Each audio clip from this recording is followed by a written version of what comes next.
Welcome everyone, this is मन्नत official YouTube channel. साथियों, आपकी एग्ज़ाम की डेट आप सबको पता है। एएसओ एसएसए का एग्ज़ाम 23 जून को होना है। 21 को आज आपके वेन्यू की पीडीएफ भी अवेलेबल हो चुकी है, जो हमने आपको टेलीग्राम चैनल के थ्रू और मन्नत ऑफिशियल यूट्यूब चैनल के थ्रू इन्फॉर्मेशन प्रोवाइड की। तो जिस बच्चे ने अभी तक अपना एग्ज़ाम वेन्यू नहीं देखा है, वो कोड के अकॉर्डिंगली पीडीएफ में जाके चेक कर लेगा। उसको पता लगेगा कि उसका एग्ज़ाम सेंटर 35 सेक्टर में है या 44 सेक्टर में, सेंट जोसेफ स्कूल। जितने भी उसमें अवेलेबल हैं उसके हिसाब से आप अपना चेक कर पाओगे। ठीक है बच्चों, तो यहाँ पे आप देखोगे मैराथन क्लास की बात करेंगे हम। तो मैराथन क्लास में क्या है, जो हमने कराया है वो भी हम रिवाइज कराएंगे, जो शायद नहीं भी कराया है, कुछ इंपॉर्टेंट क्वेश्चंस हैं तो आपको वन लाइनर वो देखने को मिल जाएंगे। ठीक है, ये जो क्लास है ये आपकी एक तरह से वाइट बोर्ड बेस्ड होगी। इसमें आपको पीपीटी की फॉर्म में आपको क्लास नहीं मिलेगी ये देखने को। तो इसमें करना क्या है आपको, अगर किसी बच्चे ने स्क्रीनशॉट लेना है तो वो वीडियो पॉज करके स्क्रीनशॉट ले सकता है, बाकी आपको पीडीएफ इसकी अवेलेबल नहीं हो पाएगी। ठीक है, तो आप मैराथन क्लास देखने से पहले मैं आपको यही सजेस्ट करूँगा कि फुल फोकस के साथ आपने अपनी मैराथन क्लास को देखना है। साथ के साथ आपका रिवीजन इतना फास्ट ट्रैक तरीके से होगा, जो आपने अभी तक पढ़ा है वो आप रिवाइज कर पाओगे। ठीक है बच्चों, तो एज पर सिलेबस बात करेंगे। सबसे पहले लीव रूल्स को पढ़ाएंगे हम। लीव रूल के जो जो क्वेश्चन बन सकते हैं पॉसिबली आपको बताया जाएगा। ठीक है, तो अटेंटेटिवली क्लास स्टार्ट करते हैं, देखते हैं हम।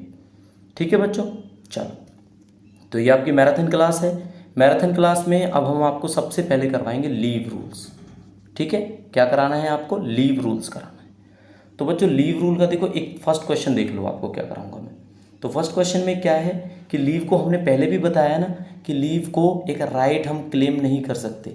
लीव हमारा राइट नहीं है। ठीक है, leave can't be claimed as are right. ठीक है, तो लीव को राइट की तरह क्लेम नहीं किया जा सकता। ये आपका रूल 7(1) में मेंशन है। ठीक है, आप रूल नंबर भी याद रखना चाहो तो रख सकते हो।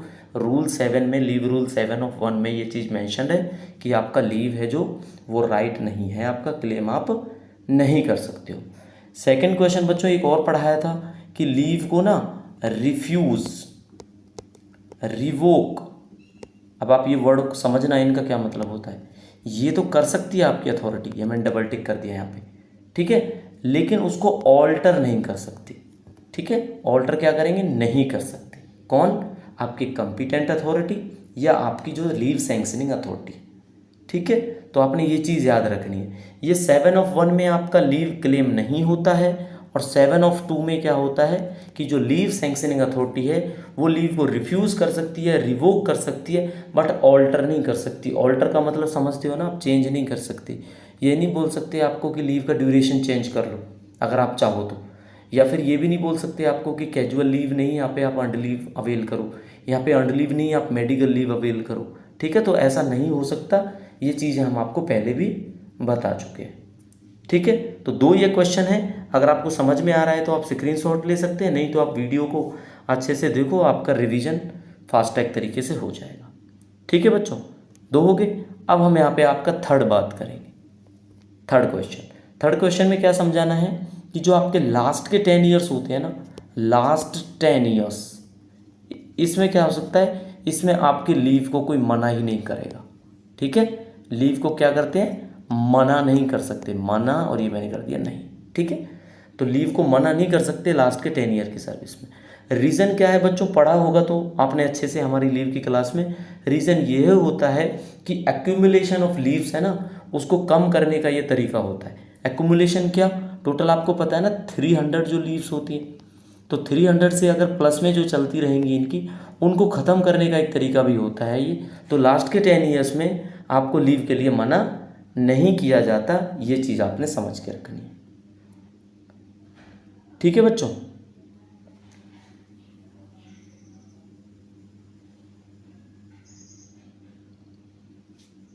ये आपको क्लियर हो गया होगा। 3 क्वेश्चन हमने कराए, अब फोर्थ क्वेश्चन आपने समझना है। फोर्थ क्वेश्चन में क्या है, फोर्थ क्वेश्चन में ये है आपका कि आपने सपोज करो आपने लीव अवेल करी, तो ये चीज़ आप इन सर्विस कर सकते हो ना। लीव अवेल, जो लीव अवेल करना है वो आप इन सर्विस रह के करोगे। ठीक है, कब रह के करोगे, इन सर्विस। लेकिन क्विट करने के बाद लीव आप नहीं ले सकते। ये चीज़ आपको याद रखनी, सिंपल बात है, कोई बड़ी बात नहीं है। मतलब क्या होता है इसमें कि आपका कोई भी ऑफिशियल है वो वाइल इन सर्विस रहेगा तो वो किसी भी टाइप की लीव अवेल कर सकता है और उनको कन्वर्स भी करा सकता है। ठीक है, conversion of one kind of leave into another kind of leave is only permissible in service, not after quitting the job. ठीक है, सिंपल बात है, याद रखनी। 4 क्वेश्चन करा चुके हैं हम आपको। अब बच्चों देखते हैं आपका यहाँ पे 5th क्वेश्चन। ठीक है, अब आपको बताते हैं 5th क्वेश्चन। 5th क्वेश्चन में क्या है? 5th क्वेश्चन में आपका ये चीज़ है कि ग्राउंड जो होगा ना आपका लीव का, या जो कंटिन्यूस पीरियड की बात करेंगे, एक क्वेश्चन हमने आपको कराया हुआ है कॉन्टीन्यूस लीव। ठीक है, यानी कॉन्टीन्यूस लीव। तो ये बच्चों आपको बताया हुआ, बताओ कितने साल तक आप कॉन्टीन्यूस लीव ले सकते हो? तो 5 साल से ज़्यादा कॉन्टीन्यूस लीव अलाउड नहीं है। तो आपने याद रखना है, no leave of any kind, यानी किसी भी तरह की लीव आपको सैंक्शन नहीं करी जाएगी जिसका पीरियड आपका एक्सीड होगा 5 ईयर्स से। ठीक है, एक्सीड नहीं होना चाहिए, यानी 5 साल से ज़्यादा छुट्टी किसी भी केस में नहीं मिल सकती। केवल एक ही केस है, अगर उस चीज़ को प्रेसिडेंट ऑफ इंडिया अप्रूव करता है तो। ठीक है, बस ये याद रखना है। अब सोचो 5 साल से ज़्यादा लीव ले तो ली, अब सपोज करना एक 6 क्वेश्चन हो जाएगा आपका कि मान लो ज़्यादा ले ली उन्होंने लीव, तो अब क्या होगा? अब ये होगा कि अगर कोई सॉलिड रीज़न नहीं है और इससे ज़्यादा की है तो वो एक तरह से मैंने आपको समझाया था, ये रिज़ाइन समझा जाता है जॉब से। विदाउट इंटीमेशन या विदाउट अ प्रॉपर रीज़न, अगर अब आफ्टर 5 ईयर की कंटिन्यूस जो लीव के बाद भी कोई एब्सेंट रहता है 4 ईयर 5 ईयर की सर्विस के बाद, तो उसको deemed as resign from the government service समझा जाता है। ये आपने याद रखना है। ठीक है, 6 क्वेश्चन करवा चुका हूँ आपको आई होप ये समझ में आ गए होंगे 6 के 6 क्वेश्चंस। तो अब बारी आ जाती है आपकी क्वेश्चन नंबर 7 की। ठीक है बच्चों, यहाँ पे आपकी क्वेश्चन नंबर 7 की बारी आ जाती है। तो क्वेश्चन 7 में क्या देखना है? क्वेश्चन 7 में आपका सिंपल सा है, जो लीव आप विलफुल एब्सेंस करोगे अगर, ठीक है, विलफुल एब्सेंस। अब विलफुल एब्सेंस तो पता ही आपको, जानबूझकर छुट्टी अगर ली है किसी ने तो उसमें क्या होगा, जब तक आपने सैंक्शन करा के लीव ली, सोचो 1 से 20 जून तक आप छुट्टी पे थे, 21 के बाद कोई इन्फॉर्मेशन नहीं है और ये विलफुल एब्सेंस है। ठीक है, कोई आपने इंटीमेशन नहीं दी और विलफुल एब्सेंस ही कॉन्टीन्यूसली चलता जा रहा है, तो क्या होगा? सिंपल सी बात है, एक डिसिप्लिनरी एक्शन है जो निकालना है, क्या करना है क्या नहीं करना है वो कंसीडर किया जाता है। तो ये आपको याद रखना है, इसमें कोई ऐसी ज़्यादा एज सच समझने वाली बात नहीं है। ठीक है, अब क्वेश्चन हम आपको कराते हैं अर्नड लीव से रिलेटेड। ठीक है बच्चों, तो अर्नड लीव का देख लो भाई। पहला क्वेश्चन, आपको टोटल पता है ना कि लीव क्रेडिट कब होती है? 1 जनवरी को और आपका 1 जुलाई को। ठीक है बच्चों, 15 लीव 1 जनवरी को क्रेडिट होंगे आपके अकाउंट में, 15 1 जुलाई को होंगे, तो टोटल बच्चों हो जाती हैं 30। अब 30 में से कोई पूछने लगे एक महीने की कितनी हुई, तो 12 से डिवाइड कर लो, आपको धीरे धीरे पता लग जाएगा कि भाई आपकी हो जाएंगी ये 15/6 और 3 5 जा 3 2 जा दैट इज़ 2.5। ठीक है, 2.5 छुट्टी आपको हर महीने मिलती है। तो ये आपका सेकंड क्वेश्चन हो जाएगा कि भाई कोई पूछे कि मंथली कितनी छुट्टी होती है, जो लीव क्रेडिट होती है आपकी अर्नड लीव, तो 2.5 होती है। वैसे आपको 15-15 करके कितनी मिलती है? टोटल 30 मिलती है। एक्यूमुलेशन कितनी कर सकते हो, इकट्ठा कितने कर सकते हो लीव्स को, ये क्वेश्चन भी आता है, तो ये आपका थर्ड क्वेश्चन हो जाएगा। तो एक्यूमुलेशन, ठीक है, क्या होता है? Accumulation of leaves, accumulation of leaves ये 300 से ज़्यादा परमिटेड नहीं है, तो मैक्सिमम एक्यूमुलेशन है 300 लीव्स का। ठीक है, सिंपल आपने याद रखना है, मैक्सिमम एक्यूमुलेशन कितना अलाउड है? 300 का है। 300 छुट्टियों से ज़्यादा आप इकट्ठी नहीं कर सकते हैं। क्लियर हो गया? अगर सोचो किसी ने एक्स्ट्रा ऑर्डिनरी लीव ली है, एक होती है ना एक्स्ट्रा ऑर्डिनरी, इसके बारे में मैं आपको बताऊंगा। अगर किसी ने एक्स्ट्रा ऑर्डिनरी लीव ली है तो एक्स्ट्रा ऑर्डिनरी लीव का क्या होता है, जो आपकी टोटल लीव सैंक्शन हुई है ना, यानी जो टोटल अर्नड लीव है उसका 1/10 कम कर दिया जाता है आपके लीव अकाउंट से। ये याद रखना है। कितना कर दिया जाता है? 1/10। सिंपल है ये बात। कैसे समझेंगे इस चीज़ को कि क्रेडिट जो है आपका अर्न्ड लीव का will be reduced by 1/10 of extra ordinary leave availed, या एक्स्ट्रा ऑर्डिनरी या फिर आपका डाइज नोन वाला पीरियड हुई, या आपका सस्पेंशन वाला पीरियड हुई। सोचो किसी को 60 डेज सस्पेंशन पे रखा गया, तो 60 डेज का 1/10 हो जाएगा बच्चों 6, तो 6 क्या होंगी आपकी? 6 लीव माइनस कर दी जाएंगी उसमें से। ये बात आपको समझ के रखनी है बस, ठीक है। 4 क्वेश्चन हो चुके। 5th क्वेश्चन की बात करेंगे। अगर आपको मैथमेटिकली पूछा जाता है, अब जैसे जून है, जून में 29 जून ही है ना वर्किंग डे, अगर कोई सोचो 28 जून को ही रिटायर हो जाता है या रिज़ाइन कर देता है, तो 1 डे बाकी रह गया ना जून का, तो अब क्या होगा? जो महीने की आपको 2.5 अर्न्ड लीव मिलती है ना, वो इस महीने आपके अकाउंट में क्रेडिट नहीं की जाएंगी। ये बात आपने शायद पहले पता होगी, जो सर्विस में है बच्चे उनको पता है, और जो नहीं है वो आज पता लग जाएगा उनको, ठीक है। 2.5 अर्न्ड लीव है आपकी, सेंक्शन नहीं होंगी। अच्छा, एक चीज़ और बतानी है, 6th क्वेश्चन में बता देता हूँ आपको। सोचो जैन, फेब, मार्च आपने सर्व किया और 1 अप्रैल को आपने रिज़ाइन कर दिया, तो अर्न्ड लीव मुझे बताओ कितनी कितनी हो जाएंगी आपकी अर्न्ड लीव?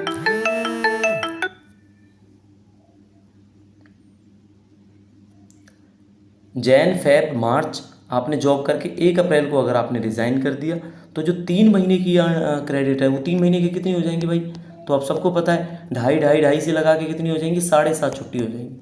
तो ये 7.5 अर्न्ड लीव नहीं होंगी, फिर आपके अकाउंट में 8 लिखना पड़ेगा, because round of the figure ये लिखा जाता है। तो 8 अर्न्ड लीव्स आपकी कंप्लीट होंगी।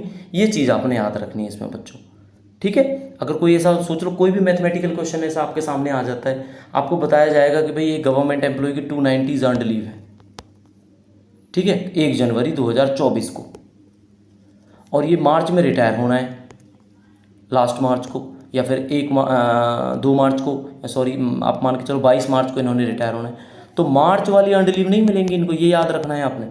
और जो जनवरी फेब की मिलेंगी भी, अगर वो ऐसे हाफ में चलता है ना रेशो, सोचो आप 295:1/2, तो आपको 296 अर्न्ड लीव लेके चलनी पड़ेंगी, मतलब उनको राउंड ऑफ किया जाता है, बस आपने ये याद रखना है, ठीक है। माइनस में ना करके प्लस में उसको राउंड ऑफ कर दिया जाता है। क्लियर होगी? तो अर्न्ड लीव में कोई ऐसी चीज़ जो आपको अभी समझनी है, तो मुझे लगता है 2.5 महीने अर्न्ड लीव का आपको बता दिया, 15 आपको 6 मंथ के हिसाब से बता दिया। अब आपको क्या करना है? राउंड ऑफ का भी बता दिया, नियरेस्ट के हिसाब से उसको राउंड ऑफ कर दिया जाता है। क्लियर है ना ये? इसके बाद में आपको एक चीज़ और बतानी है कि जो अर्न्ड लीव है वो 180 दिन से ज़्यादा की आप एक टाइम पे अवेल नहीं कर सकते। तो जो अर्न्ड लीव है वो 180 दिन से ज़्यादा आप अवेल नहीं कर सकते। More than 180 days you can not avail earned leave, ठीक है। तो कोई पूछे आपको कितने दिन से ज़्यादा अर्न्ड लीव नहीं ले सकते, तो 6 महीने से ज़्यादा भाई अर्न्ड लीव नहीं ले सकते। सिंपल सी बात है, समझनी है, पेपर में डायरेक्ट काम आएगी।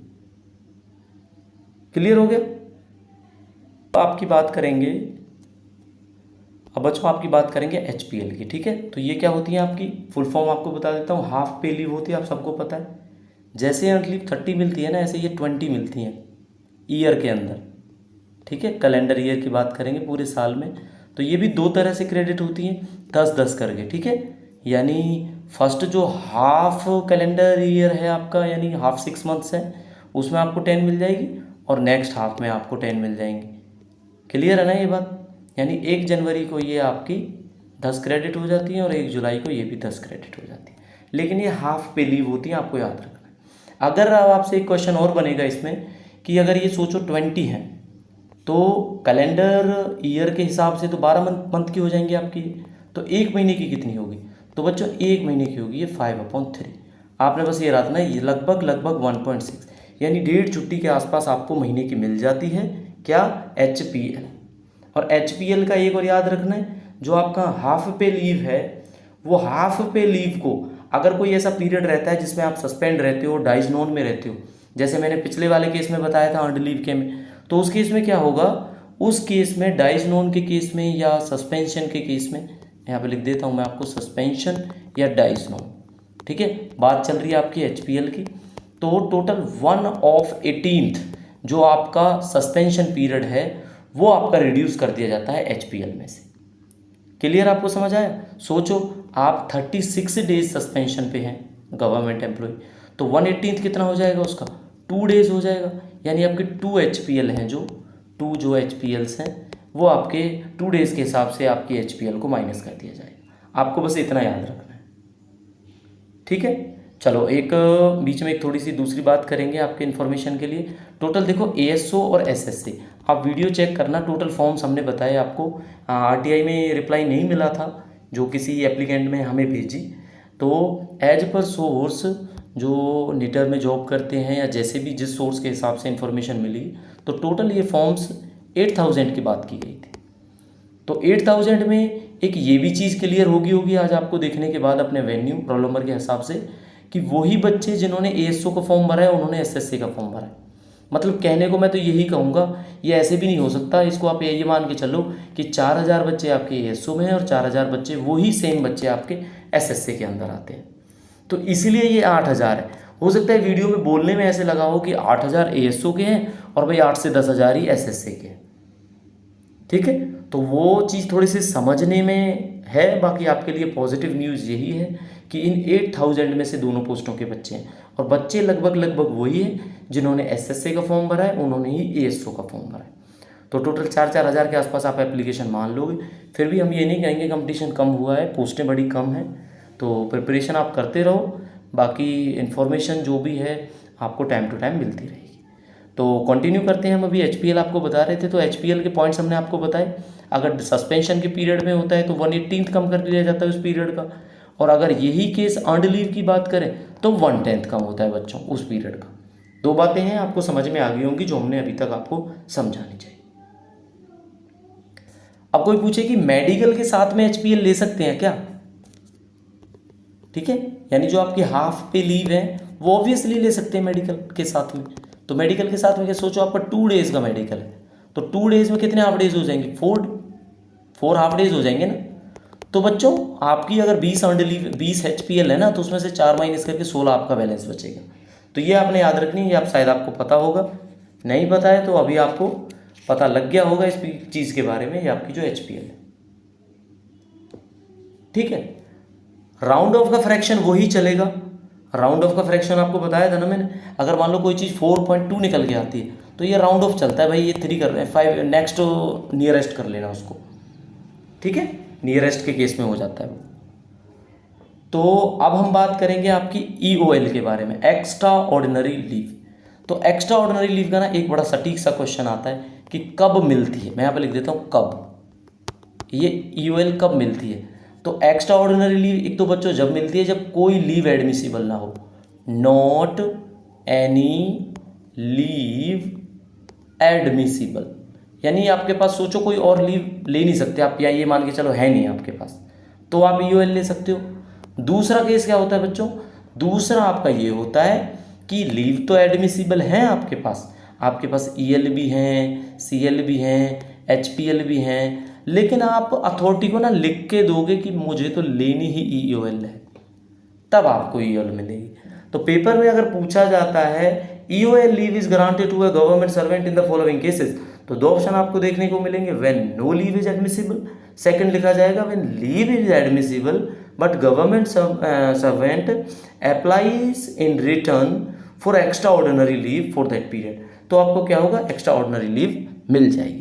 और बच्चों ये वही एक्स्ट्रा ऑर्डिनरी लीव है जिसकी हमने बात की थी, 1/18 कट कर दिया जाएगा उस पीरियड का HPL के केस में, और 1/10 कम कर दिया जाएगा उसका आपका EL के केस में, ठीक है, EL में से माइनस कर दिया जाएगा। ये बात आपको बतानी थी, ये बात आपको होपफुली समझ में आ गई होगी, ठीक है।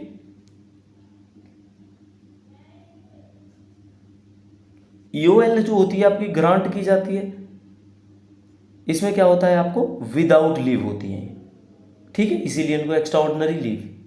तो एक्स्ट्रा ऑर्डिनरी लीव को आप नोटिस पीरियड में नहीं ले सकते वॉलंटरी रिटायरमेंट की, ठीक है। चलो ये बात भी आपको बता देता हूँ। EOL, अब सोचो कोई लेना चाह रहा है वॉलंटरी रिटायरमेंट, यानी खुद से रिटायरमेंट लेना चाह रहा है। तो बच्चों जब खुद से रिटायरमेंट लेते हैं ना, तो एक नोटिस पीरियड देना होता है कि भाई मैं 30 दिन के अंदर अंदर खुद से रिटायर हुआ हूँ, 30 डेज में। तो इस नोटिस पीरियड के दौरान तो आप ईओएल ले ही नहीं सकते, ये याद रखना बस।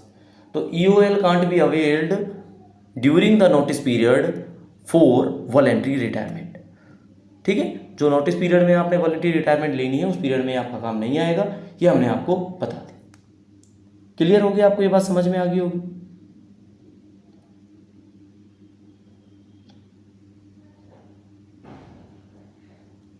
अब बात करेंगे आपकी, ये क्वेश्चन ना ऐसी बात नहीं है कि हमने बताए नहीं, आपको बताए हुए हैं, आपको रिवाइज करा रहे हैं, इसलिए इसको हमने बोला है मैराथन क्लास। ठीक है बच्चों, अब देखो वैकेशन डिपार्टमेंट में छुट्टी की बात करेंगे। वैकेशन डिपार्टमेंट, तो वैकेशन डिपार्टमेंट में आपको साफ साफ बताया गया है, सेम मिलिट्री ऑफिसर्स को छोड़कर आपका अर्नड लीव की तरह ही क्रेडिट किया जाता है वैकेशन डिपार्टमेंट। वैकेशन डिपार्टमेंट में जो अर्नड लीव होंगी ना, वो आपको 2 किस्तों में ही मिलेंगी जैसे उसमें मिलती हैं, लेकिन ये आपको 5-5 मिलेंगी, 5 1 जनवरी को और 5 1 जुलाई को। ठीक है, तो आपने याद रखना है वैकेशन डिपार्टमेंट में अर्नड लीव 10 मिलती है। क्लियर बच्चों, ये है आपका समझने वाली बात इसमें।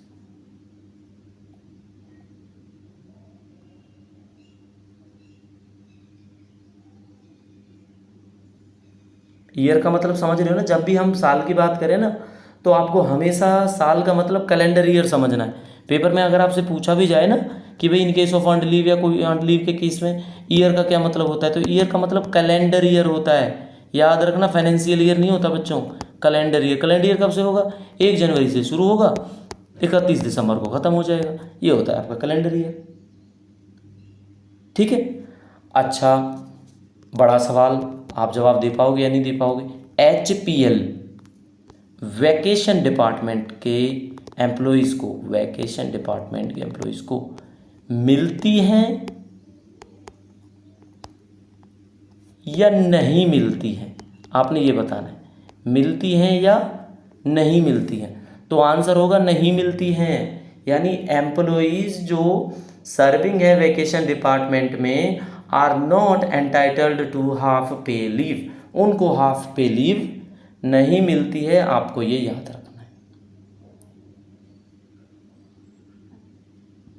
क्लियर हो गया आपको ये सब? मुझे लगता है HPL से रिलेटेड, वैकेशन डिपार्टमेंट से रिलेटेड आपका ये सफिशिएंट रहेगा। ठीक है, इंस्टॉलमेंट में आपको बता दिया, 2 इंस्टॉलमेंट में आपको अर्नड लीव की तरह मिलता है। 5 आपको फर्स्ट डे ऑफ जनवरी मिल जाएगा और 5 आपको कैलेंडर ईयर के हिसाब से जुलाई में मिल जाएगा। ठीक है, अब बच्चों हम बात करेंगे, जो आपने याद रखना है, पेपर में क्वेश्चन बनते ही बनते हैं, मैटरनिटी लीव। किसकी बात करेंगे? Maternity leave. तो मैटरनिटी लीव की जब बात हो ना, तो आपने याद रखना है कि 180 डेज की मैटरनिटी लीव मिलती है। 180 डेज यानी 6 मंथ, 6 महीने। और ये बात आपकी मेंशन्ड है लीव रूल 43(1) में। किसमें? लीव रूल 43(1) में मेंशन्ड है आपकी। अच्छा बच्चों, ये 6 महीने की कब से मिल रही है ये भी आपको बताना पड़ेगा शायद, है ना। 1 सितंबर 2008 से मैटरनिटी लीव, मेडिकल में समझना इसको, मैटरनिटी लीव 180 दिन की मिलने लगी है। पेपर में ये क्वेश्चन भी बन सकता है, किस डेट से आपकी इफेक्टिव है। ठीक है, तो आपने बिल्कुल ये याद रखना है। आ गया समझ में आपको एक क्वेश्चन। अब मैटरनिटी लीव बच्चों, ML का मतलब मैटरनिटी ही समझना, ठीक है, मेडिकल मत समझना, याद रखना है आपको। क्या ये किसी लीव के साथ कंबाइन हो सकती है? कंबाइन, तो यस बोलना है, जिस मर्जी के साथ कंबाइन करो। It may be combined with any kind of leave, ये आपका रूल 43(4) पता है ना। 43 बात करता है मैटरनिटी लीव की, 43(1) बात करता है 180 दिन की मिलेगी मैटरनिटी लीव, और 43(2) बात करता है कि ये आपकी फुल पे के साथ मिलती है। ठीक है, रूल नंबर भी याद रखने हैं, लिख दूं यहाँ पे फुल पे, चलो फुल पे, तो फुल पे का एरो लगा के लिख देता हूँ 43 ऑफ 2। चलो रूल के हिसाब से समझा देता हूँ आपको। 43 ऑफ 1 180 दिन लिख दिया बच्चों मैंने। 43 ऑफ 2 इसका मतलब है आपका ये फुल पे मिलेगी इसमें, ठीक है। 43 ऑफ 3 इसका मतलब होगा बच्चों कि ये थोड़ा सा मैं आपको समझाऊंगा, ये मिसकैरेज, एबॉर्शन, इस टाइप की चीज़ों में आपको 45 डेज़ की जो लीव मिलती है वो है, ठीक है। तो अगर कोई पूछता है मिसकैरेज एबॉर्शन में कितने दिन की मिलती है, तो 45 डेज़ की मिलती है, ठीक है। 43(4) में किसकी बात की गई है कि किसी के साथ भी कंबाइन हो सकती है भाई ये लीव, कंबाइन। क्लियर। अब आपने चारों ये चीज़ें समझ लेनी है, स्क्रीनशॉट लेना चाहते हो स्क्रीनशॉट ले लो। इसके बाद मैं आपको बताता हूँ थोड़ा सा, ठीक है। इंपॉर्टेंट यही थे, बाकी 43(4), 43(5) भी बता देता हूँ आपको। तो 43(5) में क्या है आपका, 43(5) में आपका ये है कि लीव जो है वो आपके लीव अकाउंट से डेबिट नहीं होती, लीव अकाउंट से डेबिट नहीं, क्योंकि इनका तो लीव अकाउंट नहीं होता ना, डेबिट नहीं होगी। मैटरनिटी, ठीक है। अच्छा एडमिसिबल कब है ये, कब मिलती है आपको, 2 सर्वाइविंग चिल्ड्रन तक मिलती है, 2 सर्वाइविंग चिल्ड्रन। इससे ज़्यादा होगा तो आपको मैटरनिटी लीव नहीं मिलेगी। ये केवल एप्लीकेबल है आपका 2 सर्वाइविंग चिल्ड्रन तक। और मिसकैरेज अबॉर्शन के केस में बच्चों मैंने आपको बता दिया, टोटल 45 दिन की जो लीव है वो मिलती है, ये बात आपने याद रखनी है, ठीक है।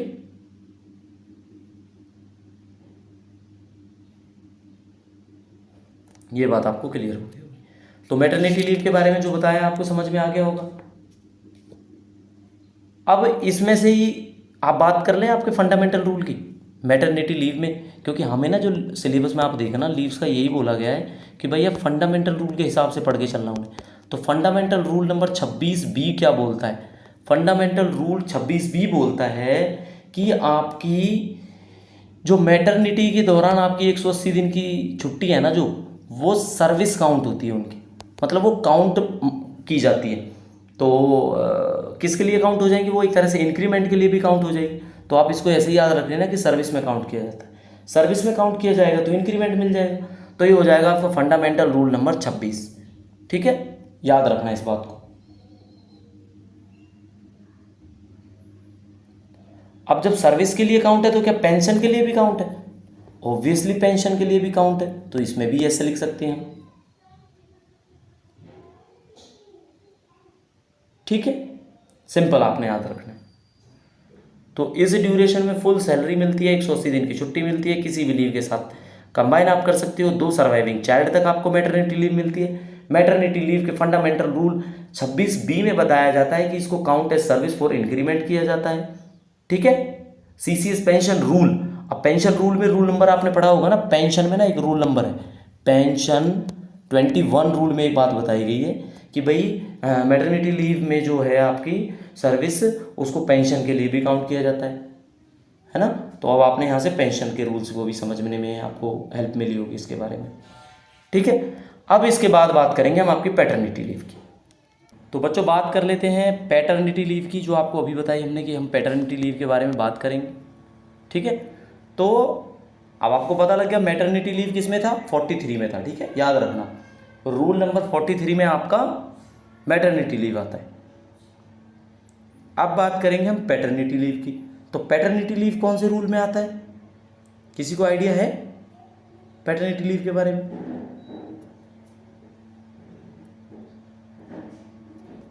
मैटरनिटी 43 में बात की गई थी, पैटर्निटी का आप कमेंट करके बताओगे, ठीक है। मुझे लगता है ये तो शायद आपको पता होना चाहिए, कमेंट करके बताना जरूर, ठीक है। बाद में हम आपको पिन करके ये चीज़ ज़रूर बताएंगे। अच्छा देखो बच्चों, एलिजिबिलिटी क्या है इस चीज़ की, इस चीज़ के मतलब कब आप अवेल कर सकते हो, तो सेम वही केस है जो मैटरनिटी का है, 2 सर्वाइविंग चिल्ड्रन से ज़्यादा आपको नहीं मिलने वाली ये चीज़, ठीक है। तो ये बर्थ के बाद में मिलती है, कब कब मिलती है हम आपको बताएंगे, ठीक है। तो बेबी के बर्थ के बाद 15 डेज की जो लीव है वो पैटर्निटी लीव की तरह मिलती है, ठीक है, पैटर्निटी लीव, यानी ये फादर बनने की लीव होती है, ठीक है, किसकी होती है, फादर बनने की, और मदर बनने की मैटरनिटी लीव होती है। अब इसमें क्या है, 15 दिन की तो मिली है, या तो 15 दिन, अब कब के 15 दिन है ये बात याद रखनी है आपको,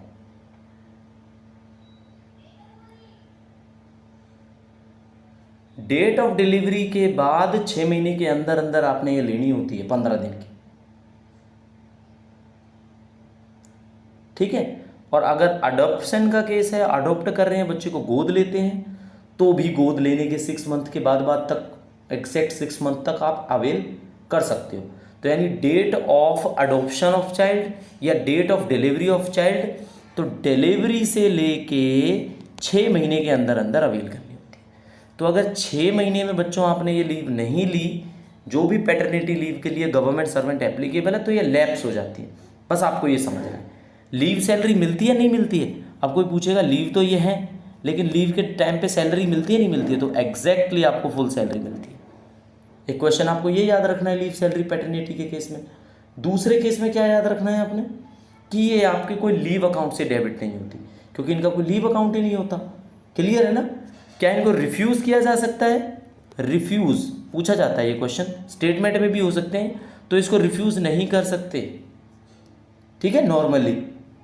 क्लियर हो गया ना अब आपको ये। चलो, अब चाइल्ड का मतलब तो आपको पता ही होगा, चाइल्ड क्या होता है।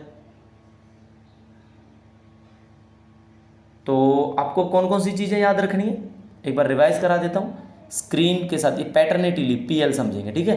देखो बच्चों, 15 दिन की लीव मिलती है, डिलीवरी, अडॉप्शन का केस मैं नहीं लिखूंगा, आपको याद रखना सेम ही होता है, ठीक है। डिलीवरी तो 6 मंथ के अंदर अंदर, 6 मंथ, अप टू 6 मंथ लिख रहा हूँ मैं, ठीक है, अवेल करनी होती है। एलिजिबिलिटी क्या है, अप टू 2 सर्वाइविंग चिल्ड्रंस तक आपको मिलती है, 2 बच्चों तक मिलेगी, उसके बाद नहीं मिलेगी पैटर्निटी। क्लियर। लीव सैलरी मिलती है, तो लीव सैलरी मिलती है भाई। आपका इंक्रीमेंट हुआ, पेंशन हुआ, उसमें ये पीरियड जोड़ा जाता है, जोड़ा जाता है। मतलब सब चीज़ मैटरनिटी की तरह सेम है, अलग से नहीं बताऊंगा बच्चों इसके बारे में, ठीक है। मैराथन क्लास है, टाइम में एक ही चीज़ पे हम नहीं लगा सकते ज़्यादा, इसलिए ये चीज़ें आप सबने याद रखनी है अच्छे से, ठीक है। तो अब हमने किस चीज़ की बात की, आपकी मैटरनिटी। अच्छा, एक स्पेशल मैटरनिटी और होती है, तो ये भी आपको थोड़ा सा बता देता हूँ इनके बारे में। Special maternity leave, special maternity leave में क्या होता है, ये फीमेल गवर्नमेंट सर्वेंट को दी जाती है, किस केस में, डेथ के केस में। बच्चों ये याद रखना बस प्लीज़, डेथ के केस में। तो अगर बर्थ के बाद में या बर्थ के टाइम पे डेथ हो जाती है, क्लियर है ना, तो आपको 60 डेज की जो लीव मिलती है ना, वो स्पेशल मैटरनिटी लीव हो जाती है। अब बस ये बात याद रखना, कितने दिन की मिलती है, 60 डेज की मिलती है। अच्छा, कब तक मिलती है, एक चीज़ ये भी याद रखनी है। अब डेथ की तो बात हमने कर दी, लेकिन बर्थ के 28 दिन तक, अगर बर्थ के 28 दिन तक बच्चे की डेथ हो जाती है, तो उसको डेथ ऑफ द चाइल्ड बोला जाएगा। और स्टिल बर्थ किसको बोला जाता है, कि 28 जो दिन का पीरियड है आपका, 28 वीक। देखो 2 केस है ना, डेथ तो बॉडी यानी पेट में भी हो सकती है, तो 28 वीक के बच्चे की अगर डेथ होती है, तो वो आ जाएगा आपका स्टिल बर्थ। याद रखना ये बात, स्टिल बर्थ क्या होता है, ठीक है, 28 वीक तक। और वैसे डेथ किसको बोला जाता है, 28 डेज आफ्टर बर्थ। अगर उसके बाद होता है ना, तो स्पेशल मैटरनिटी लीव नहीं मिलती, ये याद रखना। तो condition for death of the child या तो सून आफ्टर द बर्थ होनी चाहिए 28 डेज तक, या अगर कुछ ऐसा है जो 28 वीक के गेस्टेशन पीरियड में ही हो जाती है, तो उसको स्टिल बर्थ बोला जाता है, ठीक है भाई। एडमिसिबिलिटी इसी की भी सेम ही है, कि भाई फीमेल जो भी गवर्नमेंट सर्वेंट है, उसके 2 सर्वाइविंग चाइल्ड तक ये चीज़ मिलती है, ठीक है। अच्छा, कोई भी ऑथराइज हॉस्पिटल है, वो इस केस में आपका जो मेडिकल सर्टिफिकेट है कि भाई जो स्टिल बर्थ डेथ हुई है या आफ्टर बर्थ डेथ हुई है, ये मेंशन करता है, तो आपको स्पेशल मैटरनिटी लीव 60 डेज़ की मिल जाती है। छोटा सा टॉपिक था, क्लियर कर दिया। पैटर्निटी के बारे में आपको बता दिया। अडॉप्शन की लीव भी सेम ही होती है बच्चों, ठीक है। अडॉप्शन की लीव में कौन से होते हैं? अडॉप्शन की लीव में आपको पता ही होगा। बात करेंगे इंपॉर्टेंट हम सीसीएल के बारे में, ठीक है। मेन टॉपिक है, फटाक फटाक से करने हैं हम सब ने। सीसीएल क्या होती है? सीसीएल के लिए आपको सैंक्शन चाहिए होती है पहले, ये आप याद रखना। फुल फॉर्म क्या होती है इनकी? इनकी फुल फॉर्म होती है चाइल्ड केयर लीव, ठीक है बच्चों। क्या बोलते हैं इनको? चाइल्ड केयर लीव बोला जाता है। हो गया। 18 साल से कम का जो बच्चा होता है उसको चाइल्ड माना जाता है, ये हम आपको करा चुके हैं। 18 से बिलो यानी डाउन, ऐसे ऐसे लिखा जाएगा ना, ऐसे लिखा जाएगा। 18 साल से कम का।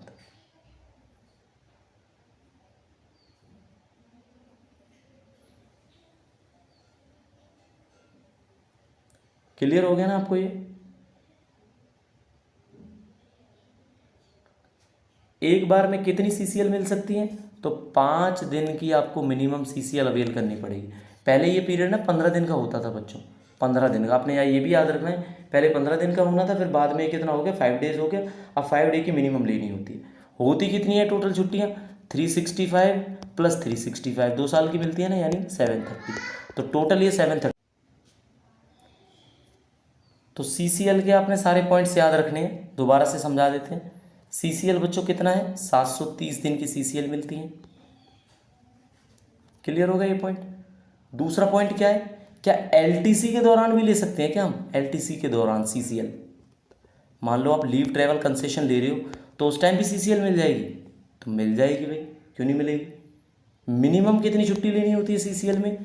तो मिनिमम सीसीएल, तो मिनिमम सीसीएल बच्चों होता है 5 डेज। पहले ये 15 दिन होता था, ये भी याद रखना है। बाद में इसको रिड्यूस करके 5 डेज किया गया,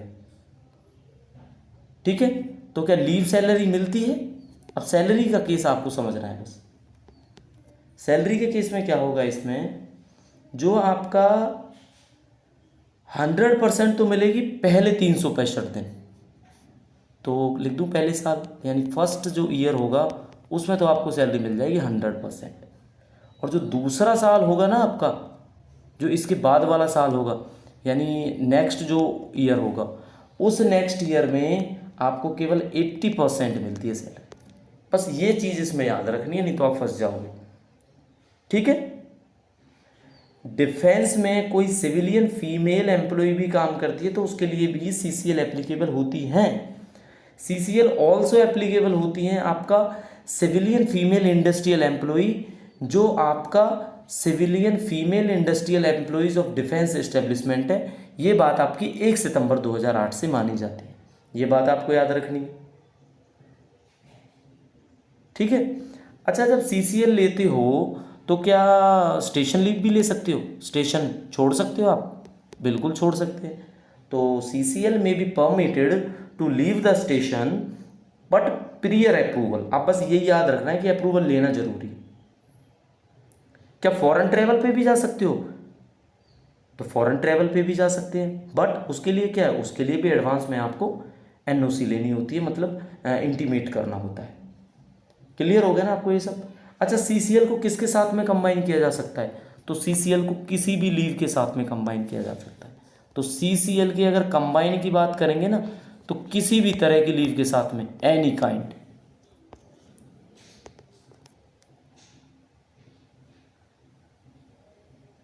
ठीक है। प्रियर सैंक्शन आपको लेनी होती है, 730 दिन की मिलती है, 2 सर्वाइविंग चाइल्ड तक मिलती है। ये भी क्लियर हुआ? आप लिख सकते हो बच्चों की सिकनेस में, बच्चों के एग्जामिनेशन में, किसी भी तरह से आप ले सकते हो। और कब तक अवेल कर सकते हो? 18 ईयर से लेस तक के बच्चे के लिए आप अवेल कर सकते हो। टोटल 730 आपके पास होती है। तो आई थिंक आपको क्लियर में समझा चुका हूँ, आपको समझ में आ गया होगा बेसिकली, ठीक है। तो 43C में ये सारा कुछ आई थिंक मैंशनड है, आप देखना। सीसीएल आपको 43C में ही आता है, ठीक है। लीव रूल में 43C में लीव रूल की क्लास है, उसमें जाके आप इसको वेरीफाई कर लेना, देख लेना। क्लियर हो गया? अच्छा, एक सेक्सुअल हरासमेंट का एक क्वेश्चन आया था, हमने आपको बताया था, उसमें भी आपको एक लीव मिलती है। सेक्सुअल हरासमेंट के केस में अगर इंक्वायरी होती है तो फीमेल जो एग्रीव्ड फीमेल एम्प्लॉय होती है ना, तो उसको मैक्सिमम 19 डेज तक की लीव मिल सकती है। जो फीमेल एम्प्लॉयज़ है, अगर कोई इंक्वायरी होती है उस टाइम पे तो मैक्सिमम 19 डेज तक उनको जो है छुट्टी मिल सकती है। किसकी रिकमेंडेशन पे? जो वो कमेटी होगी उस कमेटी के रिकमेंडेशन पे। ये भी लीव अकाउंट से डेबिट नहीं की जाती है, ये चीज़ भी मेंशन है, ये आपको याद रखनी है। ठीक है, अब अगली जो लीव है वो बात करेंगे आपकी स्टडी लीव। स्टडी लीव, अच्छा स्टडी लीव के लिए मिनिमम कितनी सर्विस होनी चाहिए बच्चों? 5 साल की सर्विस होनी चाहिए। तो 5 साल की कौन सी सर्विस? कंटिन्यूअस। अच्छा एक चीज़ और पूछने के, इसमें प्रोबेशन पीरियड काउंट होता है 5 साल में? मान लो भाई 2 साल का तो प्रोबेशन है, अगर आप नेटर में भी सिलेक्ट हो जाते हो तो 2 साल प्लस में 3 साल और आपको नौकरी करनी है, तो ये आपके 5 साल हो जाएगा। उसके बाद आप स्टडी लीव के लिए एप्लीकेबल हो जाते हो। ठीक है, तो स्टडी लीव का आपको क्लियर हो गया होगा जो हमने आपको अभी समझाया। क्लियर है ना? ये सैंक्शनिंग अथॉरिटी कौन होता है? जो आपका मिनिस्ट्री है या डिपार्टमेंट है। किसके लिए मिलती है आपको? हायर स्टडीज़ के लिए मिलती है ये। क्लियर हो गया ना? और जब स्टडी लीव के बाद आप वापस आते हो तो एक पूरी रिपोर्ट सबमिट करनी होती है, ये भी इसमें मेंशन्ड है। क्या करना होता है? एक रिपोर्ट सबमिट करनी होती है पूरी की पूरी आफ्टर स्टडी लीव, कि भाई आप करके क्या आए हो। कितने दिन की मिल सकती है? 36 मंथ की। ये हमें क्वेश्चन में करा चुका हूँ आपको। जो हेल्थ CHS के जो ऑफिसर्स होते हैं उनको 24 महीने की 36 महीने की मिलती है, 3 साल की। और वैसे अगर हमारी और आपकी बात करी जाएगी यानी सिविलियंस की, तो ये 24 मंथ में मिलती है, यानी यहाँ पे मैं सिविलियंस लिख देता हूँ। तो उनको 2 साल की स्टडी लीव है जो मिलती है, मैक्सिमम पीरियड की बात कर रहे हैं। क्या ये किसी लीव अकाउंट से डेबिट की जाती है? तो ये लीव अकाउंट से डेबिट नहीं की जाती है भाई। क्या जो बॉन्ड है वो साइन करना होता है? तो बॉन्ड इसमें साइन करना होता है कि भाई स्टडी लीव के बाद भी आप वापस यहीं पे आओगे, नहीं तो आप कहीं और जॉब ज्वाइन कर लोगे। ठीक है, अच्छा स्टडी आपको आउटसाइड द इंडिया करनी है तो किससे अप्रूवल लेनी पड़ेगी? फाइनेंस मिनिस्ट्री से लेनी पड़ेगी। क्यों? क्योंकि फॉरेन एक्सचेंज की ज़रूरत होगी पैसे की। जब आप फॉरेन स्टडी के लिए जाते हो फॉरेन, तो क्या होता है? Ministry of finance, MOF, ministry of finance से आपको क्या लेना होता है? एक तरह से एग्रीमेंट कह लो या अप्रूवल कह लो, वो आपको साइन कराना होता है। ठीक है, अब सोचो कुछ ऐसा होता है स्टडी लीव के दौरान अगर आपको वापस आना पड़ जाता है तो क्या करते हो आप? ड्यूटी को रिज्यूम करना होता है भाई। और उसके पीरियड के बाद में अगर कोई पीरियड आप यूज़ कर लेते हो तो वो क्या होगा? एक ऑर्डिनरी लीव की तरह काम करेगा, तो वो आपको प्रियर अप्रूवल लेनी पड़ेगी भाई फिर उसके लिए। क्लियर है ना? अच्छा लीव सैलरी कितनी मिलती है? उसमें लीव सैलरी मिलती है जो आपकी पे है ना, उसमें DA जोड़ लो, HRA वगैरह जोड़ लो। ये तो आउटसाइड द इंडिया है। इंडिया में कितनी मिलेगी? वो उतनी ही मिलेगी जितनी लीव सैलरी आपको इंडिया में मिलती है DA और HRA के साथ में। ठीक है, ये आपको याद रखना है।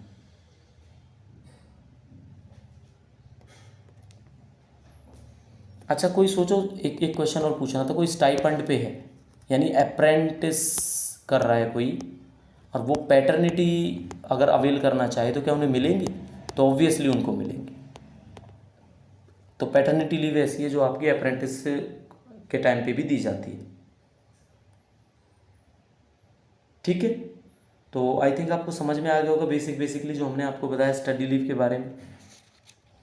ठीक है, होने को तो और भी इसके बारे में क्वेश्चंस निकल सकते हैं काफ़ी, बट मेन जो बात है हमने आपको बताई।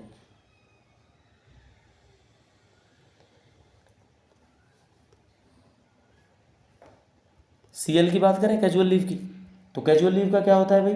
कैजुअल लीव को ना एक तरह से फॉर्म ऑफ लीव ही नहीं माना जाता।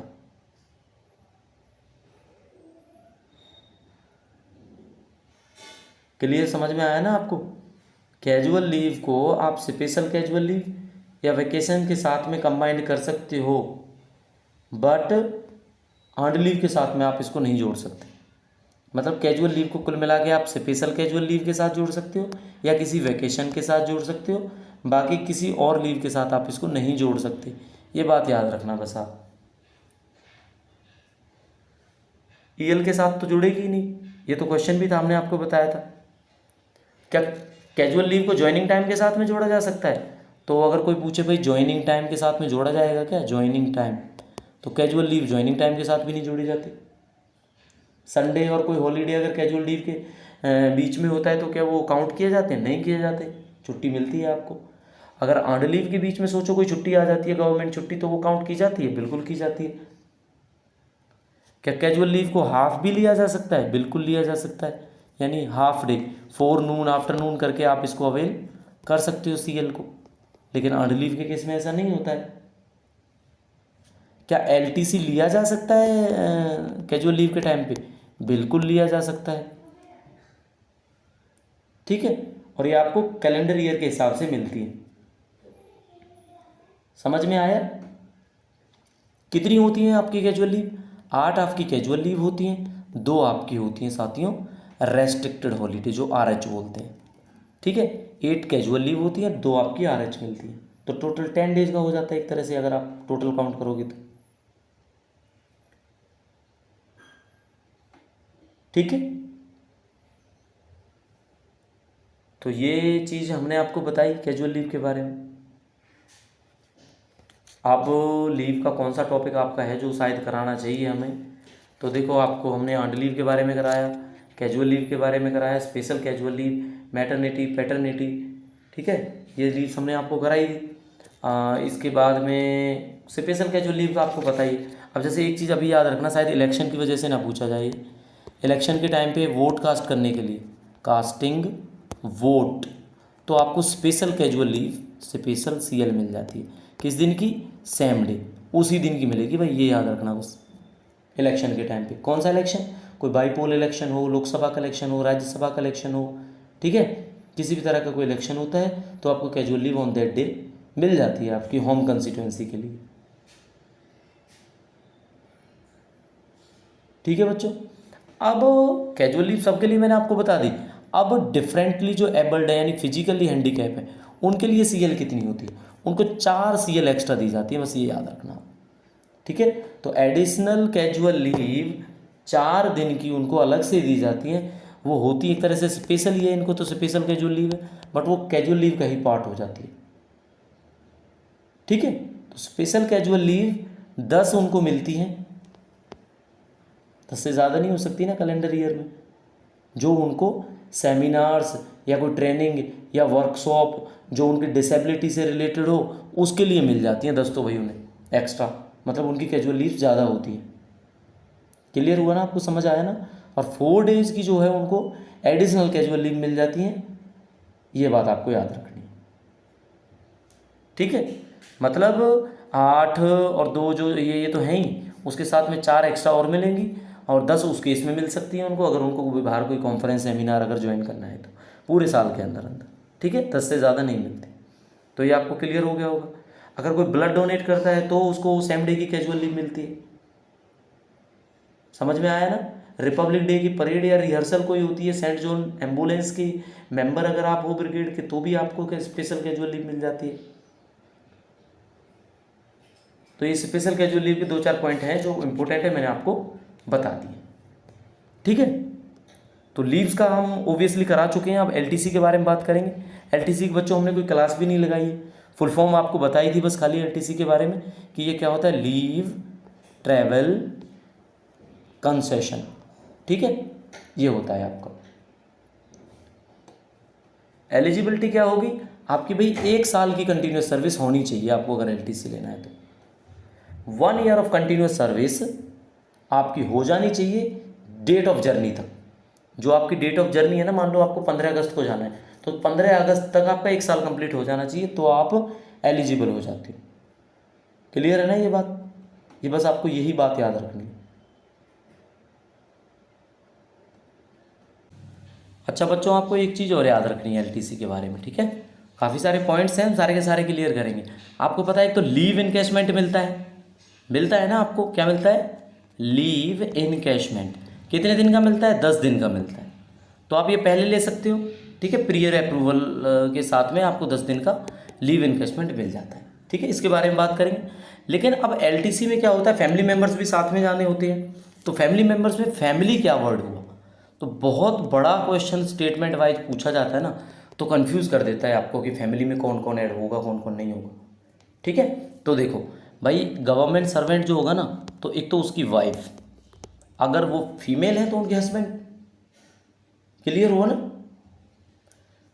2 बच्चे होंगे इसमें जो अनमैरिड होंगे, 2 अनमैरिड चाइल्ड, ठीक है।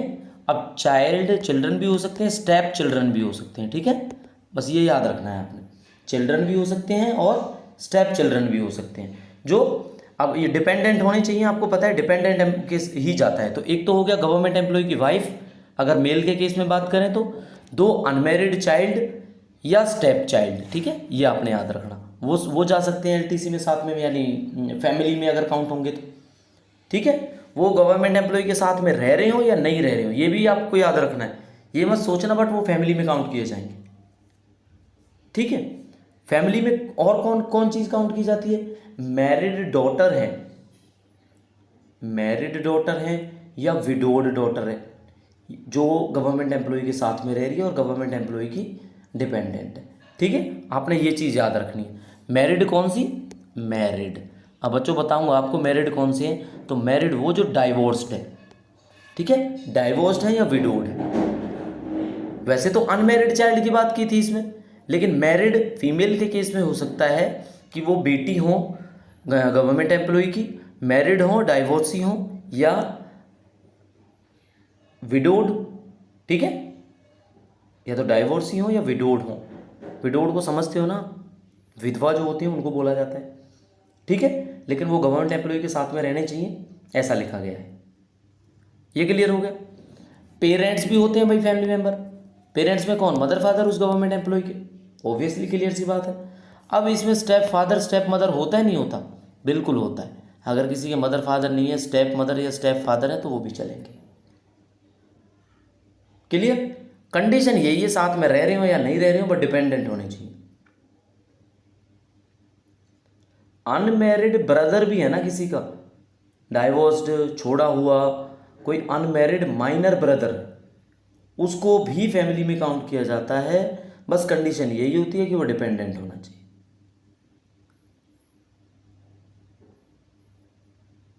ठीक है। ये साफ साफ मेंशन है।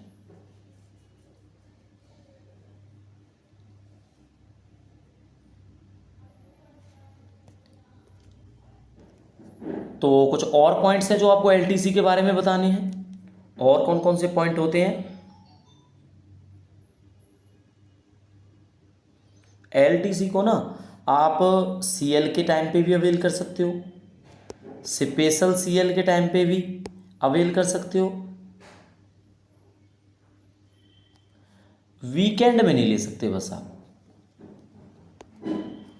मतलब समझना बच्चों इस चीज़ को, आपको चाहे सीएल लेनी पड़े, चाहे स्पेशल कैजुअल लीव लेनी पड़े, चाहे आपको अर्न्ड लीव लेनी पड़े उस ड्यूरेशन के दौरान, बट आप वीकेंड पे एलटीसी पे नहीं जा सकते बस, मतलब छुट्टी आपको लेनी पड़ेगी। तो LTC can be availed during any kind of leave, any period of leave, sorry any kind नहीं, एनी पीरियड ऑफ लीव, जो आपका चाहे सीएल हो चाहे स्पेशल सीएल हो, है ना, but not during weekend. Weekend में ले लो आप, लेकिन वीकेंड के बाद कोई ना कोई सीएल लेनी पड़ेगी आपको। Without taking any holiday you can't avail LTC, बस आपको ये याद रखना है, ठीक है। आप सोचो आप एलटीसी ले रहे हो, तो एलटीसी में आपको जर्नी जो परफॉर्म करनी है वो क्या कंडीशन होती है उसमें?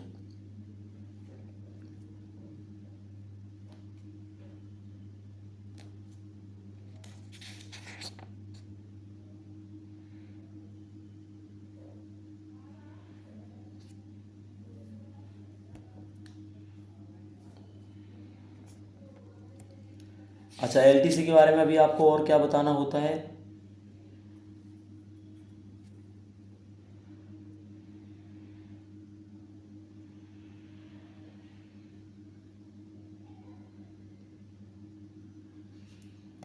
चलो एलटीसी के टाइप बता देते हैं आपको। एलटीसी का टाइप कौन कौन से होते हैं भाई? एक तो होम टाउन एलटीसी होता है, आपने जब अपने होम टाउन जाना हो तो, एक हो गया। दूसरा होगा इन इंडिया, यानी ऑल इंडिया बोल लो इसको, चलो इसको ऑल इंडिया लिख लेते हैं, इंडिया में कहीं आपने घूमने जाना है तो, ठीक है।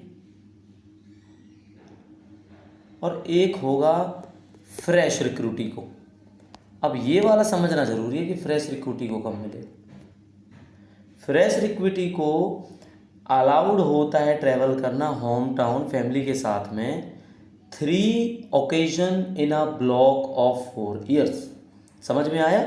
यानी 4 साल के पीरियड के अंदर अंदर 3 बार वो होम टाउन एलटीसी के लिए अप्लाई कर सकते हैं, और 4th टाइम में ऑल इंडिया।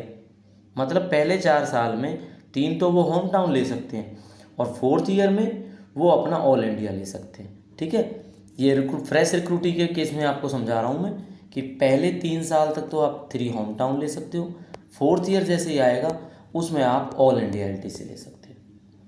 क्लियर हुआ या नहीं हुआ? आई थिंक हो गया होगा। ओके,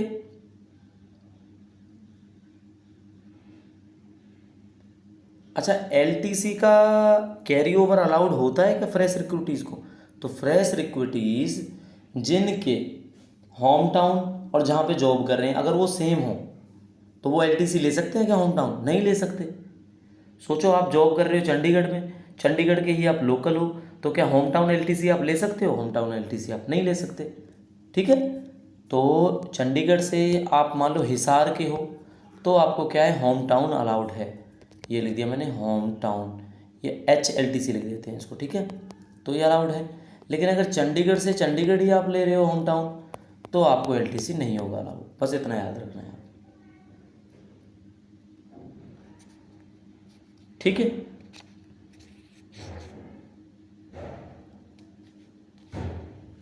अब इसमें समझने वाली बात ये होती है कि भाई किसको ट्रेन का किराया मिलता है, किसको एसी का मिलता है, किसको नॉन एसी मिलता है, किसको क्या मिलता है।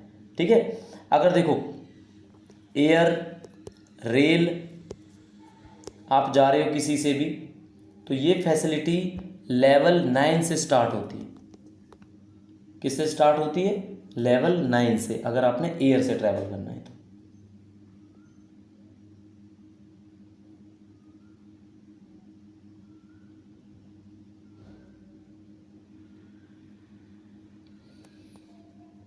एयर वाली जो कंडीशन है वो लेवल 9 से शुरू होती है, और रेल वाली कंडीशन तो शुरू से स्टार्ट हो जाती है। तो समझने वाली बात यही है, लेवल 9 से एयर की कंडीशन स्टार्ट होती है। ठीक है, एक प्रीमियम तत्काल होता है, एक प्रीमियम ट्रेन्स होती हैं, वो भी परमिसिबल है। भाई ये लाइन आपको याद रखनी है। 1 जुलाई 2017 से अगर मान लो आपने तत्काल करी है कोई ट्रेन टिकट तत्काल या प्रीमियम तत्काल की है तो भी आपको रिम्बर्स करा सकते हो। पहले नहीं होता था ऐसा, ये आपने याद रखना है। ठीक है बच्चों,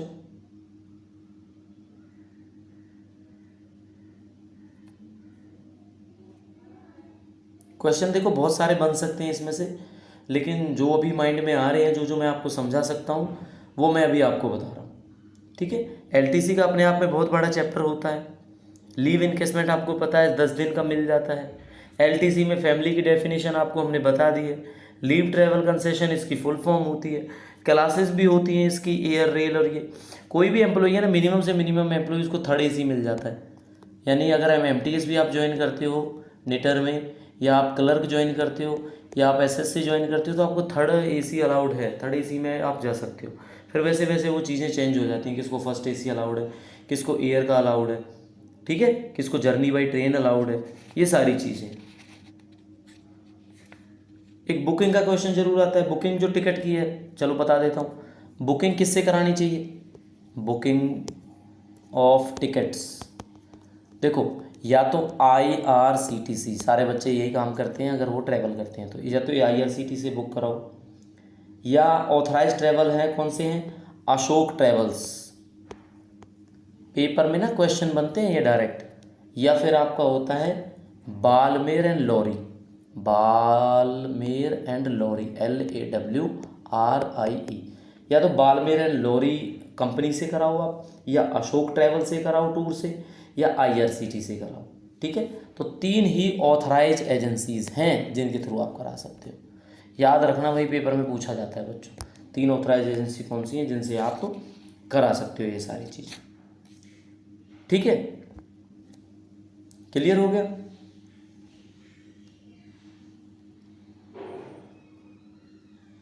एडवांस की बात की जाती है तो एडवांस जब आप लेते हो ना एलटीसी में, एक तो लीव इनकेसमेंट है, तो 90% जो आपका खर्चा होना है ना वो आप एडवांस ले सकते हो 90% तक। तो एडवांस जो है एप्लीकेबल है वो आपका 90% तक अलाउड हो जाता है। ठीक है, अपने लिए और अपनी फैमिली के लिए अलग से एडवांस लिया जाता है, ऐसा मेंशन है। ये बात याद रखना आप, अपने लिए और अपनी फैमिली के लिए अलग अलग से एडवांस को जो हम ले सकते हैं। ठीक है, अब रिम्बर्समेंट कैसे कराना है, तो रिम्बर्समेंट की बात कर लेते हैं थोड़ी देर। अब आप सोचो एलटीसी करके आ गए, आप घूम के आ गए नागालैंड, सिक्किम, जहाँ भी आप गए थे, रिम्बर्समेंट। ठीक है, मुंबई गए या जहाँ भी गया कोई, तो रिम्बर्समेंट में क्या होगा, ना तो भाई आपको कोई डेली अलाउंस मिलेगा, बस ये याद रखना, नो डेली अलाउंस। ठीक है, कोई भी खर्चा जो आपने लोकल जर्नी पे किया है ना वो नहीं मिलेगा। लोकल जर्नी पे खर्चा किया है वो नहीं देती, आने जाने का मिलता है टू एंड फ्रो। ठीक है, एक्चुअल जो रेल फेयर है वो आपको मिल जाता है। अच्छा, केटरिंग चार्जेस मिलते हैं नहीं मिलते, सोचो आप, अगर रेल में आप ट्रैवल करते हो उसमें खाना भी मिलता है भाई, तो वो मिलता है नहीं मिलता। अगर कोई गवर्नमेंट सर्वेंट जिसको भाई कंपलसरी है कि कैटरिंग फैसिलिटी आपको लेनी पड़ेगी और कॉस्ट उसमें इंक्लूडेड है, जैसे आपको पता है राजधानी में होता है, शताब्दी में होता है ना, इन ट्रेनों में होता है ना कि आपको साथ में इंक्लूडेड होता है, तो जो फेयर चार्ज किए जाते हैं ना वो रिम्बर्सेबल है, यानी उनको रिम्बर्स आप करा सकते हो, ये आपने याद रखना। क्लियर हो गया।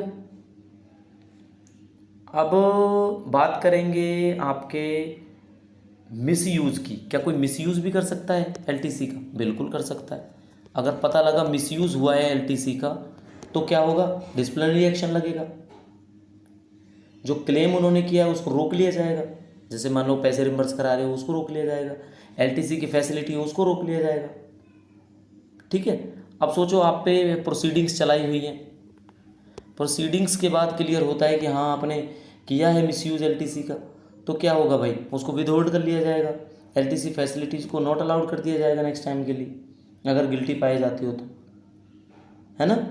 2 सेट, एक होम टाउन वाला और एक ऑल इंडिया वाला आपका कैंसिल कर दिया जाएगा अगर आप पकड़े जाते हो तो। ठीक है, एक होम टाउन और एक ऑल इंडिया, ये ख़त्म हो जाते हैं आपके, ये याद रखना। और अगर गिल्टी नहीं पाए जाते हो तो जो आपका क्लेम को विदहोल्ड किया था भाई उसको दिया जाएगा, ऐसा मेंशन है।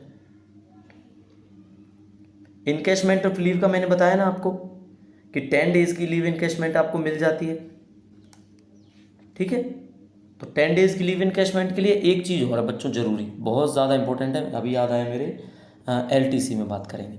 10 डेज की तो मिल जाएगी लीव इनकैशमेंट, लेकिन तब आपके पास अर्न लीव का बैलेंस कितना होना चाहिए, तो बच्चों याद रखना मिनिमम 30 बैलेंस आपका होना चाहिए, तब आप 10 डेज का ले पाओगे इनकैशमेंट। अगर छोटो आपकी छुट्टियां ही बैलेंस में 38 EL हैं, 28, तो आप 10 डेज अर्न लीव नहीं ले सकते क्लेम, यानी रिम्बर्स, यार क्या बोल रहे हैं, रिम्बर्स नहीं होता, 10 डेज का आप इनकैशमेंट ले सकते हो। ठीक है, तो ये आपने याद रखना है, फिर आपका अलाउड नहीं होगा वो इनकैशमेंट। क्लियर हो गया ना ये। अब एयर ट्रैवल का आप बता सकते हो, एयर ट्रैवल का मैं बताता हूँ आपको कि किस किस को एयर ट्रैवल अलाउड है, याद रखना पेपर में बहुत ज़रूरी है ये। लेवल 9 से शुरू होता है एयर ट्रैवल, इकोनॉमी में दिया जाता है, इकोनॉमी क्लास समझते हो ना, तो ये लेवल 9 से लेके ना 13A तक, 9 से 13A तक आपको इकोनॉमी अलाउड है। बिजनेस ना आपको केवल 14 पे लेवल से 18 तक अलाउड होता है बिजनेस क्लास। ठीक है, क्लब भी बोल देते हैं इसको, बिजनेस भी कह सकते हैं।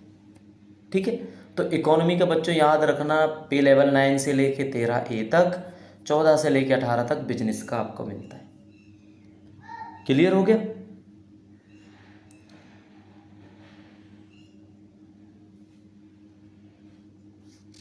ठीक है, तो ये बच्चों मुझे जो लगता था इंपॉर्टेंट मैंने एलटीसी के आपको बता दिए क्वेश्चंस। ठीक है, आगे और भी टॉपिक्स हैं वो हम करेंगे। ये मैराथन सेशन है, लंबी क्लासेस होती हैं ये, लेकिन इतनी भी लंबी ना हो कि आप भी रेस्ट ना कर पाओ, शायद हम भी रेस्ट ना कर पाएँ।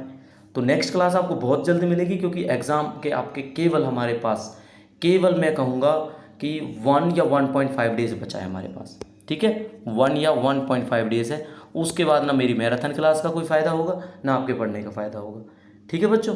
तो इस क्लास के बाद बहुत ही जल्दी आपको क्लास मिलेगी, सेकंड मैराथन क्लास। तो बाकी हमारी प्लेलिस्ट में जो 24 क्लासेस हैं आप उनको रिवाइज़ करो। रिवीजन की 4 क्लासेस अवेलेबल हैं हमारी 1 to 4। अच्छा, एक बच्चे का कमेंट है, प्लीज़ सॉरी है उसके लिए मैं बताऊंगा, उन्होंने पूछा कि सर 5th क्लास कब आएगी। तो बच्चे 5th क्लास अब नहीं आएगी, अब आपका मैराथन है, उसमें आप देखो 4 क्लासेस को रिवाइज़ करो।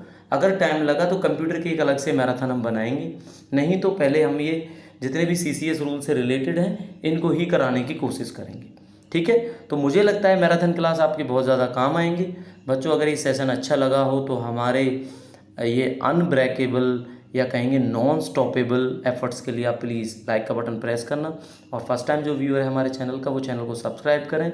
कोई भी आपकी क्वेरी होती है तो ईमेल आईडी ऑब्वियसली आपको पता है, बाकी मैं यहाँ पे लिख के यहाँ पे आपको बता देता हूँ, mannatofficial14@gmail पर आप कॉन्टैक्ट करके हमें बता सकते हो, ठीक है बच्चों। mannatofficial14@gmail.com पर आप हमसे कॉन्टैक्ट कर सकते हो। तो best of luck for the exam, preparation आप करते रहो, नेक्स्ट क्लास बहुत जल्दी आपके सामने। तब तक के लिए thank you and see you soon.